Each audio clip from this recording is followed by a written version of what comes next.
उम्र निकली जा रही है, बच्चे कब करोगे? ये सिर्फ एक सवाल नहीं है, ये एक अलार्म है जिसे समाज अक्सर महिलाओं के कानों में बजाता रहता है। उन पर एक अनकहा, एक अनचाहा दबाव बनाता है।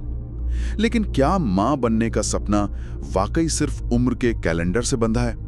क्या बायोलॉजिकल क्लॉक की टिक टिक हर महिला की कहानी का अंत तय करती है?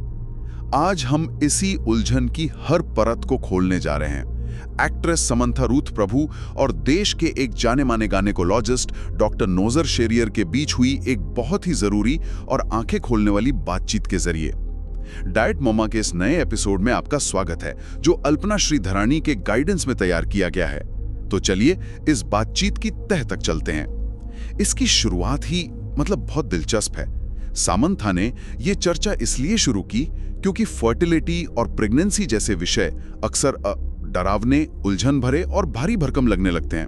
उन्होंने कोई लाग लपेट नहीं की और सीधा वो सवाल पूछा जो शायद हर महिला के मन में कहीं ना कहीं होता है। क्या फर्टिलिटी और उम्र का कोई सीधा अटूट कनेक्शन है? क्या 30 या 35 की उम्र पार करते ही सारी उम्मीदें खत्म हो जाती हैं? और डॉक्टर नोजर शेरियर का जवाब इस पूरी बहस को एक नया नजरिया देता है। उन्होंने साफ कहा कि हाँ, उम्र और फर्टिलिटी के बीच एक वैज्ञानिक कनेक्शन है, इसे नकारा नहीं जा सकता। जैसे जैसे उम्र बढ़ती है, शरीर में बदलाव आते हैं और यह फर्टिलिटी पर भी असर डालता है। ये एक बायोलॉजिकल सच्चाई है। लेकिन, और यही सबसे जरूरी बात है, उनका असली संदेश ये था कि महिलाओं को इस वैज्ञानिक सच्चाई के दबाव में अपनी जिंदगी के फैसले नहीं लेने चाहिए। यहीं पर एक विरोधाभास है ना? एक तरफ विज्ञान आपको एक डेडलाइन दे रहा है और दूसरी तरफ आपसे कहा जा रहा है कि दबाव में मत आओ। एक आम इंसान, खासकर एक महिला, इस कॉन्फ्लिक्टिंग जानकारी के साथ क्या करे? आपने बिल्कुल सही दुविधा पकड़ी है और इसी दुविधा का हल डॉक्टर के अगले वाक्य में छिपा है। उनके शब्द थे, महिलाओं को बच्चे तब पैदा करने चाहिए जब वे चाहती हैं, न कि तब जब उन्हें करने पड़े। वाह, ये एक लाइन पूरी कहानी बदल देती है। बिल्कुल। ये फैसले को बायोलॉजिकल मजबूरी से निकालकर व्यक्तिगत इच्छा के दायरे में ले आती है। उनका कहना था कि ये सिर्फ एक महिला की जिम्मेदारी नहीं है।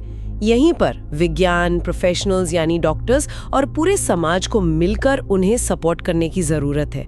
और इस बातचीत पर अल्पना जी का जो विश्लेषण है, वो हमें इस संवेदनशील मुद्दे को एक नई और गहरी समझ के साथ देखने में बहुत मदद करता है। ये सिर्फ मेडिकल सलाह नहीं, ये एक सामाजिक आह्वान है। ये कितनी सशक्त बनाने वाली बात है। ये एक महिला को उसकी जिंदगी का कंट्रोल वापस देने जैसा है। ये कि विज्ञान को एक डराने वाले हथियार की तरह नहीं, बल्कि एक मददगार औजार की तरह इस्तेमाल किया जाना चाहिए। ये नजरिया ही अपने आप में बहुत ताकत देता है। और अगर ये सोचने का तरीका आपको भी अपनी जिंदगी या अपने आसपास के लोगों के लिए जरूरी लगता है, तो इस बातचीत को एक लाइक देकर हमारा हौसला जरूर बढ़ाएं, ताकि ये जरूरी संदेश और लोगों तक भी पहुंचे। ठीक है, तो इसे और गहराई से समझते हैं। जब हम बायोलॉजिकल क्लॉक की बात करते हैं, तो ये शब्द सुनते ही एक तरह की घबराहट होने लगती है, जैसे कोई टाइम बॉम्ब चल रहा हो। इसका असल में मतलब क्या है? क्या पूरा शरीर उम्र के साथ फर्टिलिटी के लिए कमजोर होता जाता है? यहीं पर वो हैरान करने वाली जानकारी सामने आती है, जो शायद बहुत से लोगों को नहीं पता होगी। डॉक्टर नोजर बताते हैं कि एक महिला के शरीर में शायद एकमात्र कोशिका जो उसकी अपनी उम्र की होती है, वो उसके अंडे यानी एग्स होते हैं। एक मिनट, इसे ठीक से समझते हैं। मेरे शरीर की बाकी कोशिकाएं, मेरी त्वचा, मेरे अंग, वो सब कुछ हफ्तों या महीनों में खुद को रिन्यू करते रहते हैं।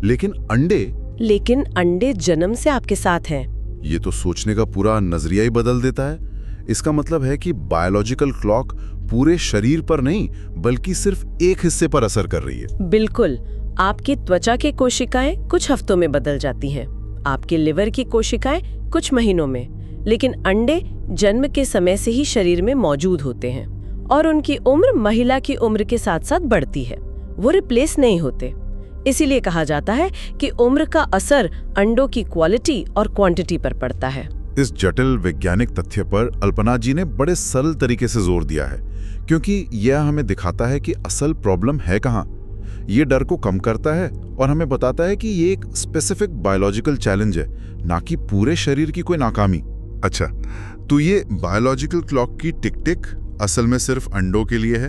ये जानना बहुत जरूरी है, क्योंकि इससे ऐसा लगता है कि समस्या का एक सिरा पकड़ में आ गया है, जिसे शायद विज्ञान की मदद से सुलझाया जा सकता है। जैसे एग फ्रीजिंग जैसी टेक्नोलॉजी जो इसी सिद्धांत पर काम करती है ना? सही पकड़ा आपने। एग फ्रीजिंग जैसी टेक्नोलॉजी इसी बायोलॉजिकल सच्चाई का एक जवाब है। ये एक महिला को अपने स्वस्थ और युवा अंडों को भविष्य में इस्तेमाल के लिए सहेजने का विकल्प देती है। यह टेक्नोलॉजी बायोलॉजिकल क्लॉक को पूरी तरह रोक तो नहीं सकती, पर उसे कुछ हद तक पॉज करने का विकल्प जरूर देती है। तो अगर हम ये समझ गए कि उम्र का असर मुख्य रूप से अंडों की क्वालिटी पर है और विज्ञान उसके लिए कुछ हद तक समाधान दे रहा है, तो क्या इसका मतलब है कि फर्टिलिटी की समस्या सिर्फ यहीं तक सीमित है? क्या इस पजल का सिर्फ यही एक टुकड़ा है जो महिला से जुड़ा है? बिल्कुल नहीं। और यहीं पर ये बातचीत एक बहुत ही जरूरी और अक्सर नजरअंदाज किए गए पहलू को सामने लाती है। डॉक्टर नौजर ने इस अधूरी तस्वीर को पूरा किया। उन्होंने जोर देकर कहा कि ये सिर्फ महिलाओं का मुद्दा है ही नहीं। उन्होंने एक बहुत बड़ी और चिंताजनक बात कही कि दुनिया भर में पुरुषों के स्पर्म काउंट में भारी गिरावट आ रही है। ये बहुत बड़ा पॉइंट है, क्योंकि फर्टिलिटी की 99% चर्चाएं महिला के इर्द गिर्द घूमती हैं। उसकी उम्र, उसकी सेहत, उसकी जिम्मेदारियां। पुरुषों की भूमिका को तो जैसे मान ही लिया जाता है कि वो हमेशा ठीक ही रहेगी। एकदम। और आंकड़े कुछ और ही कहानी कहते हैं। डॉक्टर ने बताया कि पुरुषों के स्पर्म काउंट में दुनिया भर में भारी गिरावट आ रही है। कुछ स्टडीज तो ये भी दिखाती हैं कि पिछले 40-50 सालों में यह संख्या लगभग आधी हो गई है, जो सीधे सीधे गर्भाधारण की क्षमता पर असर डालता है। आधी हो गई है? हाँ, फर्टिलिटी एक टीम गेम की तरह है। आप सिर्फ एक खिलाड़ी की फिटनेस पर ध्यान देके मैच नहीं जीत सकते। तो ये गिरावट हो क्यों रही है? क्या इसके पीछे भी कोई बायोलॉजिकल क्लॉक जैसी वजह है या कुछ और? ये एक बहुत बड़ा सवाल है और इसका जवाब काफी जटिल है। डॉक्टर्स ने बताया कि हम अक्सर केवल मेडिकल फैक्टर्स पर ध्यान देते हैं, जैसे कोई बीमारी या जेनेटिक समस्या, लेकिन पुरुषों पर भी जीवन शैली के विकल्पों का गहरा असर पड़ा है। जैसे कि बढ़ता हुआ स्ट्रेस, खराब खानपान, मोटापा, धूम्रपान, शराब और यहाँ तक कि हमारे पर्यावरण में मौजूद केमिकल्स और प्रदूषण भी इसके लिए जिम्मेदार माने जा रहे हैं। इस मुद्दे को और विस्तार देते हुए अल्पना जी का पर्सपेक्टिव ये साफ करता है कि फर्टिलिटी एक साझा जिम्मेदारी है। इसे सिर्फ महिलाओं के नजरिए से देखना या सारा बोझ उन पर डाल देना, ये पूरी तरह से गलत और अधूरा है। तो इसका मतलब ये है कि फर्टिलिटी की तैयारी सिर्फ महिला के 30 में शुरू नहीं होती, बल्कि ये दोनों पार्टनर्स की जिंदगी के लंबे समय के फैसलों का नतीजा है। उनके बीच के खानपान, स्ट्रेस मैनेजमेंट, आदतें, सब कुछ इसमें जुड़ता है। बिल्कुल। ये सिर्फ एक मेडिकल इवेंट नहीं है, ये एक लाइफस्टाइल का नतीजा है। ये संतुलन वाकई बहुत जरूरी है। और अगर आप भी इस विचार से सहमत हैं कि ये बातचीत सिर्फ महिलाओं के लिए नहीं, बल्कि दोनों पार्टनर्स के लिए बराबर की होनी चाहिए, तो हमारे चैनल को सब्सक्राइब करना ना भूले, ताकि ऐसी संतुलित और पूरी जानकारी आप तक पहुंचती रहे। तो इन सब का मतलब क्या है? अगर व्यक्तिगत पसंद सबसे जरूरी है, अगर विज्ञान हमें विकल्प दे रहा है, और अगर ये एक साझा जिम्मेदारी है, तो इसे हकीकत कैसे बनाया जाए? क्योंकि ये बात एक बंद कमरे में करना एक बात है, और समाज में जहां शादी के अगले दिन से ही सवाल शुरू हो जाते हैं, इसे लागू करना बिल्कुल दूसरी। हाँ, ये बदलाव आएगा कहाँ से? सही। इसका जवाब डॉक्टर नोजर के उस आह्वान में है जहाँ वो कहते हैं कि विज्ञान, प्रोफेशन और समाज को आगे आना होगा। ये सिर्फ एक लाइन नहीं है, ये एक पूरा एक्शन प्लान है। चलिए इसे एक एक करके समझते हैं। ठीक है। पहला है विज्ञान। इसका मतलब है कि एग फ्रीजिंग या IVF जैसी टेक्नोलॉजीज को बेहतर और सुलभ बनाया जाए। वो इतनी महंगी या जटिल ना हो कि सिर्फ कुछ लोग ही उनका फायदा उठा सकें। और दूसरा, प्रोफेशनल्स यानी डॉक्टर्स और काउंसलर्स की क्या भूमिका है? उनकी भूमिका सिर्फ इलाज करने तक सीमित नहीं है। उनकी जिम्मेदारी है कि वे लोगों को सही जानकारी दें, उन्हें भावनात्मक रूप से सपोर्ट करें और उन्हें बिना जज किए उनके फैसले लेने में मदद करें। मतलब ये कि एक डॉक्टर को सिर्फ ये नहीं बताना चाहिए कि आपकी उम्र ज्यादा हो गई है, बल्कि ये बताना चाहिए कि आपकी उम्र को देखते हुए ये विकल्प मौजूद हैं और हम इस सफर में आपके साथ हैं। बिल्कुल, ये नजरिया बहुत फर्क डालता है। और तीसरा और शायद सबसे मुश्किल हिस्सा, समाज। समाज का नजरिया कैसे बदलेगा? यही तो सबसे बड़ी चुनौती है। समाज का नजरिया कम जजमेंटल होना चाहिए।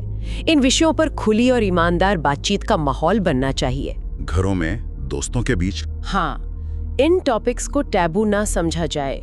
जब कोई कपल कहता है कि वो अभी बच्चे नहीं चाहते, तो समाज का पहला रिएक्शन सवाल उठाने वाला या जज करने वाला नहीं, बल्कि समझने वाला होना चाहिए। यह बदलाव धीरे धीरे आएगा, लेकिन इसकी शुरुआत ऐसी ही चर्चाओं से होती है। यानी एक ऐसा सपोर्ट सिस्टम बनाना जो महिलाओं और पुरुषों दोनों को बिना किसी दबाव के अपने शरीर और जीवन के बारे में फैसले लेने की आजादी दे। एक ऐसा माहौल जहां बच्चे कब करोगी सवाल चिंता और प्यार से पूछा जाए, दबाव बनाने या ताना मारने के लिए नहीं। वाकई अगर हम इन तीनों स्तरों पर काम कर सकें तो पूरी तस्वीर बदल सकती है। और ऐसी ही और जानकारीपूर्ण चर्चाओं के लिए जो जटिल विषयों को सरल बनाती हैं, हमारे चैनल को जरूर सब्सक्राइब करें। डाइट मम्मा के इस एपिसोड को देखने के लिए अल्पना श्रीधारानी और उनकी टीम की ओर से आप सभी का बहुत बहुत धन्यवाद। तो आज की इस गहरी बातचीत से 3 बड़ी बातें निकल कर आती हैं। पहला, दबाव पर पसंद को प्राथमिकता देना। बायोलॉजिकल क्लॉक एक सच्चाई है, लेकिन आपकी व्यक्तिगत इच्छा, आपकी तैयारी और खुशी उससे कहीं ज्यादा महत्वपूर्ण है। दूसरा, उम्र का असर सिर्फ अंडों पर होता है। ये एक स्पेसिफिक बायोलॉजिकल चैलेंज है जिसे समझने से डर कम होता है और विज्ञान के जरिए समाधान के रास्ते खुलते हैं। और तीसरा, और शायद सबसे जरूरी, फर्टिलिटी केवल महिलाओं का नहीं बल्कि एक साझा विषय है, एक साझा जिम्मेदारी है। हमने आज व्यक्तिगत पसंद और विज्ञान की ताकत की बात की है, लेकिन अब सोचने वाली बात यह है कि जब विज्ञान हमें उम्र के दबाव से आज़ादी के विकल्प दे रहा है, जैसे एग फ्रीजिंग और एडवांस्ड फर्टिलिटी ट्रीटमेंट्स, तो क्या हमारा समाज उन विकल्पों को अपनाने के लिए मानसिक और भावनात्मक रूप से तैयार है? क्या हम एक ऐसी महिला को जो अपने अंडे फ्रीज करती है एक प्लानर के तौर पर देखेंगे या उसे अननेचुरल कहकर जज करेंगे? इस पर विचार जरूर कीजिएगा।